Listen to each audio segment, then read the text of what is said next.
You ever hear of the millionaire next door? Because it's real interesting how they take care of their kids. And as a loan officer that helps people buy homes, sometimes I realize that there's trust income. When I get into the stories, it's always interesting. But what I hear is things like, well, mom and dad, they had a house that was worth $1.5 million. They bought it many years before, and it just appreciated. And that was its worth when they passed away.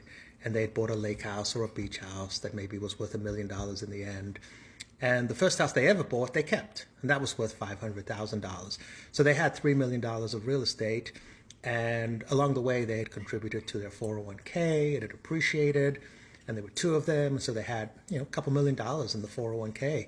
And in addition to that, they had some other assets, some stocks, maybe an insurance policy, maybe another couple $1 million. So when they finally passed away, their estate was worth, say, $7 million. And they didn't want to turn over the $7 million to their kids.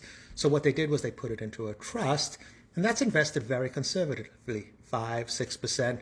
But this trust is making between $350,000 and $400,000 a year.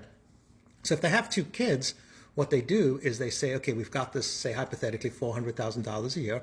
We're going to give our kids each $200,000 a year, and that's going to come to them either monthly or quarterly, however it's set up, maybe even annually.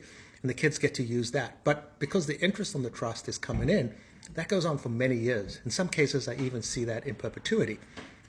The interesting thing about it is if the kids blow the money one year, the next year it comes to them.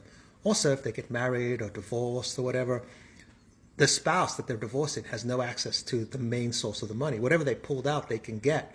But the kids are kind of set up for life, and it's from parents that weren't like real millionaires, but they were millionaires. They did real well in life, but they set their kids up in perpetuity for pretty much the rest of their lives.